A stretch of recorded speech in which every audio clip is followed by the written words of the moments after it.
ಹೆಸರು ಸ್ವಾಮಿ ರಾಮಮೂರ್ತಿ ಗುರೂಜಿ ಸರ್ವಧರ್ಮ ಶಾಂತಿಪೀಠ ಸಿದ್ದಾಪುರ ಪಾವಗಡದಲ್ಲಿ ನೆಲೆಸಿದ್ದೀನಿ. ಕಾಳಿದಾಸ ಬಿಲ್ಡಿಂಗ್ನಲ್ಲಿ ನೆಲೆಸಿದ್ದೀನಿ. ನಿಮ್ಗೆ ಬೇಕಾದಲ್ಲಿ ಎಲ್ಲ ಅನೇಕ ವಸ್ತುಗಳು ಕೂಡ ಸಿಗುತ್ತಾ ಇದ್ದಾವೆ. ಕೋಲ್ಗೇಟ್ ವಿಜಿಬಲ್ ವೈಟು ಮತ್ತು ಕೂದಲ ಬ್ಲ್ಯಾಕ್ ಆಗೋಕ್ಕೆ ಶ್ಯಾಂಪು ಹಾಕ್ಕೊಂಡು ಬ್ಲ್ಯಾಕ್ ಆಗುತ್ತೆ, ಮತ್ತು ರೈಸ್ ಬ್ರೈನ್ ಆಯಿಲ್ ಸಿಗುತ್ತೆ, ಮತ್ತು ಮೀರಾ ಶ್ಯಾಂಪು, ಮತ್ತು ಜಂಡು ಚಾವನ್ಪ್ರಾಸು, ಮತ್ತು ಶುಗರ್ ಪಂಚರಿಷ್ಟ್ರ ಮತ್ತು ಪಂಚರಿಷ್ಟ್ರ ಎಲ್ಲ ಅನೇಕ ಸಿಗ್ತಾ ಇದೆ. ಮತ್ತು ತಣ್ಣಗೆ ಇರೋಕ್ಕೆ ಬಿಸಿಲು ಕಾಲ ಇರೋದ್ರಿಂದ ಶೋವೇರ್ ಈ ಪೌಡ್ರ್ ಕೂಡ ಸಿಗುತ್ತೆ. ಆಯುರ್ವೇದ ಮತ್ತು ಕೇರಳ ಸ್ಯಾಂಡಿಲ್ಲು, ವಾಟಿಕಾ ಮತ್ತು ಪ್ಯಾರಾಚೂಟು ಮತ್ತು ಡಾಬರ್ ರೆಡ್ಡು ಸಿಗ್ತಾ ಇದೆ.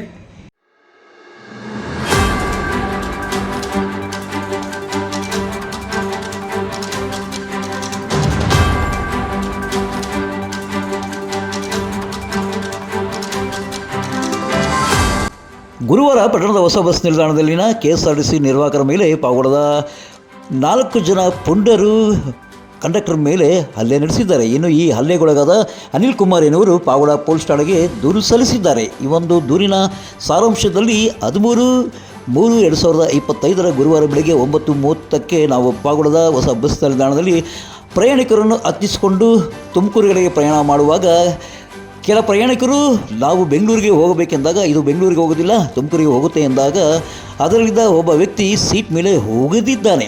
ಇದನ್ನು ಕಂಡ ಕಂಡಕ್ಟರ್ ಸೀಟ್ ಮೇಲೆ ಹಾಗೆ ಹೋಗಿದರೆ ಸ್ವಚ್ಛ ಮಾಡೋರು ಯಾರು ಎಂದು ಮಾಡಿದಾಗ ವ್ಯಕ್ತಿಯೊಬ್ಬ ಪಾವಗಡದವರನ್ನು ಕರೆಸಿಕೊಂಡು ನನ್ನನ್ನು ದೊಣ್ಣೆಗಳಿಂದ ಹಲ್ಲೆ ಮಾಡಿದ್ದಾರೆ, ಮೈಕೈ ಗುದ್ದಿ ಹಲ್ಲೆ ಮಾಡಿದ್ದಾರೆ.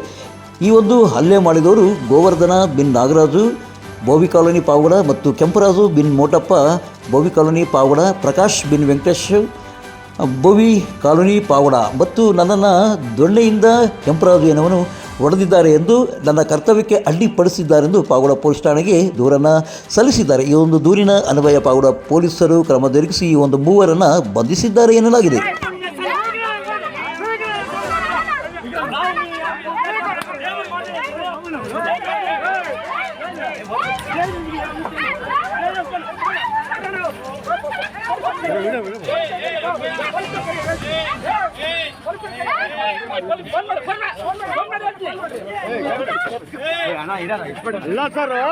ಏನೋ ರಾಜ್ಯ ರಸ್ತೆ ಸಾರಿಗೆ ಬಸ್ನ ನಿರ್ವಾಹಕರ ಮೇಲೆ ಡ್ರೈವರ್ ಮೇಲೆ ಇತ್ತೀಚೆಗೆ ಹಲ್ಲೆ ಪ್ರಕರಣಗಳು ಹೆಚ್ಚಾಗುತ್ತಿವೆ. ಇತ್ತೀಚೆಗಷ್ಟೇ ಬೆಳಗಾವಿಯಲ್ಲಿ ಮರಾಠಿ ಭಾಷಿಗರು ಕನ್ನಡ ಮಾತನಾಡು ಎಂದ ನಿರ್ವಾಹಕನ ಮೇಲೆ ಹಲ್ಲೆ ಮಾಡಿದ್ದರು. ಅದೇ ಪ್ರಕರಣ ಮಾಸುವ ಮುನ್ನವೇ ಈಗ ಪಾವಗಡ ಪಟ್ಟಣದಲ್ಲಿ ಇಂತಹ ಒಂದು ಪ್ರಕರಣ ಜರುಗಿದ್ದು ಹಲ್ಲೆಯಲ್ಲಿ ತೀವ್ರವಾಗಿ ಕಟ್ಟಿಗೆಯಿಂದ ಹಲ್ಲೆ ಮಾಡಿದ್ದಾರೆ. ಈ ಒಂದು ಹಲ್ಲೆಯ ದೃಶ್ಯವನ್ನು ಸಾಮಾಜಿಕ ಜಾಲತಾಣಗಳಲ್ಲಿ ಹರಿಯಬಿಟ್ಟಿದ್ದಾರೆ.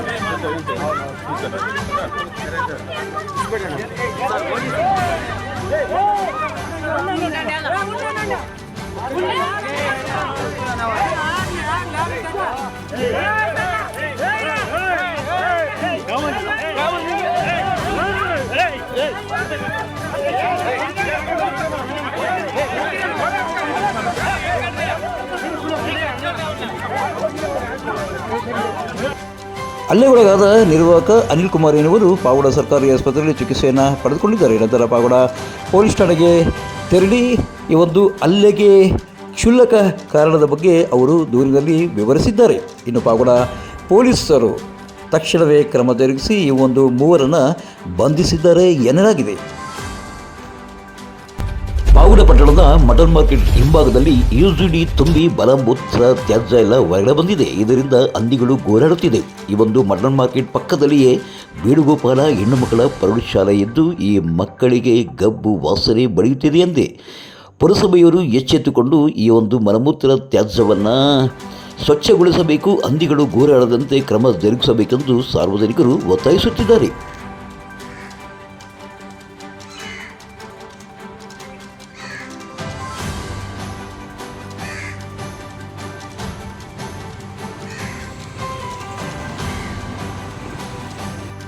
ಪಾವಗಡ ತಾಲೂಕಿನ ತಾಜಾ ಸುದ್ದಿಗಳಿಗಾಗಿ ನಮ್ಮ ಚಾನಲನ್ನು ಪಾವಗಡ ಪವರ್ ನ್ಯೂಸ್ ಎಂದು ಟೈಪ್ ಮಾಡಿ ಸಬ್ಸ್ಕ್ರೈಬ್ ಮಾಡಿ, ಜಾಹೀರಾತು ನೀಡಿ ಪ್ರೋತ್ಸಾಹಿಸಿ ಬೆಂಬಲಿಸಿ. ನಾನು ನಿಮ್ಮ ಸತ್ಯ ಲೋಕೇಶ್, ಸಂಪಾದಕರು, ಪಾವಗಡ ಪವರ್ ನ್ಯೂಸ್.